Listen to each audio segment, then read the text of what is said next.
이 글을 해석하기 전에 첫 번째로는 일단은 델파이 기법이 뭔지부터 좀 알아보셔야 될 것 같은데요. 델파이 기법이라는 건 이런 거예요. 전문가들이라고 하더라도 어떤 문제를 해결하기 위한 그 방법에 대해서 견해차가 있을 수 있거든. 근데 이제는 그런 전문가들에게 어떤 문제를 해결하기 위한 그 방법에 대한 설문지를 일단 돌리는 거죠. 그쵸? 그러면 이제 전문가들이 각자의 견해를 얘기할 텐데, 그러면 이 설문지를 다 걷어서 일단은 익명 처리를 한 후에 설문지 돌린 결과들을 전문가들한테 다시 한번 검토해 보고 당신의 견해를 수정할 의향이 있으면 수정해 보라고 이제 기회를 주는 거예요. 그러면 전문가들이 다른 전문가들이 한 답변을 보면서 자기의 견해를 뭐 계속 유지할 수도 있고, 물론 근거는 돼야 되겠지만, 혹은 자기의 견해를 바꿀 수도 있을 거예요. 이런 식으로 다양한 전문가들의 의견이 계속 수정되면서 이 왔다 갔다 하는 이 과정을 계속 반복하면서 이제 수정이 되는 거죠. 그러다 보면은 만약에 10명의 전문가가 있다고 했을 때 10개의 다른 의견이 나오는 게 아니라 그것들이 대체적으로 종합된 하나의 의견으로 이제 수렴이 됩니다. 그러면 이렇게 그 수렴의 과정을 거친 최종적인 의견은 아무래도 조금 더 우리가 신뢰할 수 있는 그런 어떤 문제의 해결책일 수 있지 않겠어요? 이런 거를 이제 델파이 기법이라고 합니다. 이 글은 그러한 델파이 기법에 대한 뭐 그 기원, 그리고 그것을 하는 방법에 대한 그런 설명을 담은 글입니다. 가보도록 하죠. 그리스 신화에 따르면 델피 신전의 신탁은, 그러니까 신의 옛날에는 그리스에서는 중요한 일을 정할 때 델피 신전에서 그 무녀 같은 사람들이 신의 어떤 그 대답을 듣기 위해서, 신탁을 듣기 위해서 뭐 이렇게 제사 같은 걸 지냈거든요. 그 얘기를 하는 겁니다.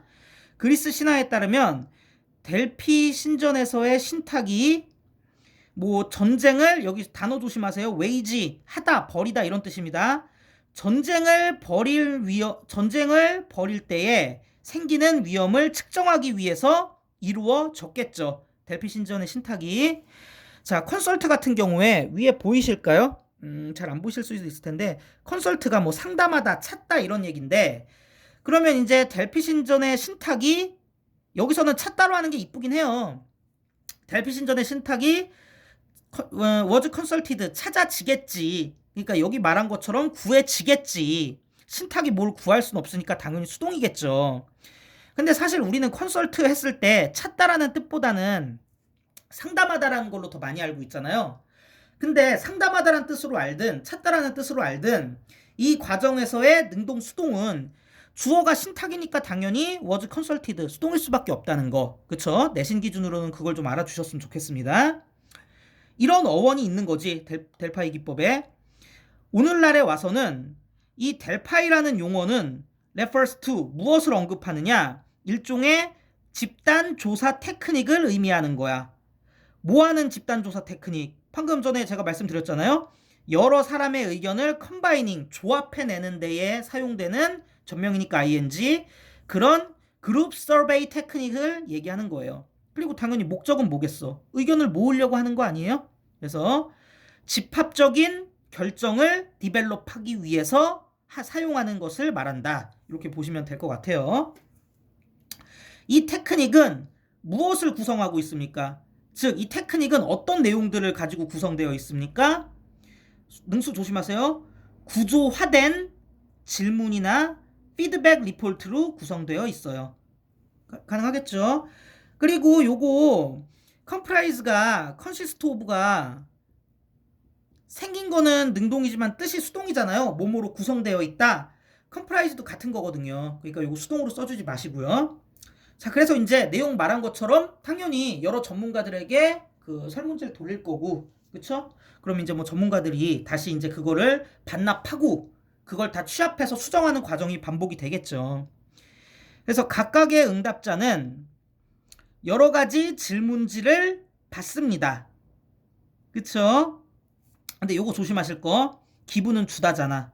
그쵸? 수동이죠? 왜냐면 이 위에 보이실지 모르겠는데, 뭐 보이시겠죠? SVIODO.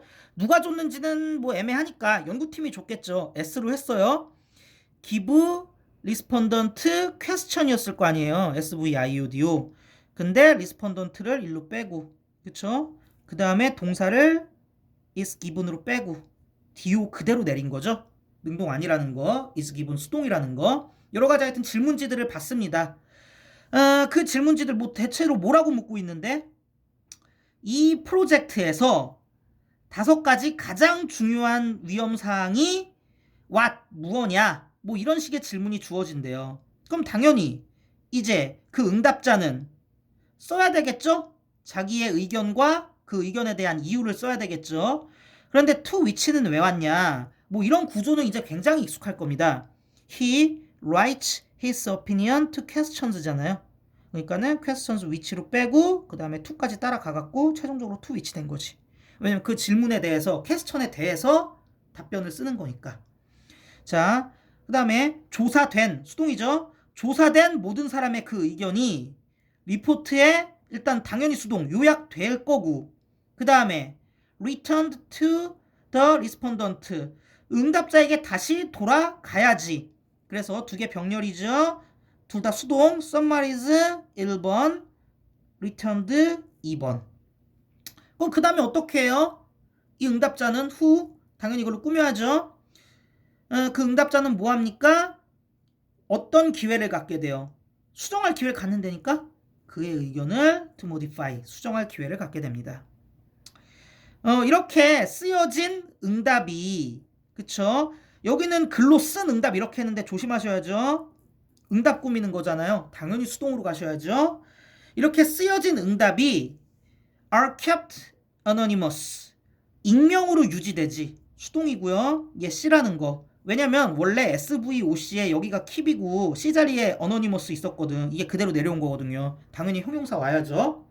쓰여진 응답이 익명으로 유지되기 때문에 누군가의 의견에 순응하라고 압박받는 것처럼 느끼지는 않아. 노원 그 누구도 압박받는 거니까 당연히 수동. 그죠? 만약에 사람들이 뭐 바꿀 수도 있잖아요. 근데 반대로 자기네들의 의견을 바꾼다면 걔네들은 설명해야만 해. 왜 그런지 이유를. 아마 이제 Y가 사실 깃발이고 뒤에 뭐 얘기가 점점 있을 텐데 굳이 뭐 쓰지 않은 겁니다. 그리고 안 바꾸는 경우에도 걔네들은 또한 왜 그런지를 설명해야 되겠지. 무작정 바꾸고 그냥 그런다고 까보다 하면 안 되니까.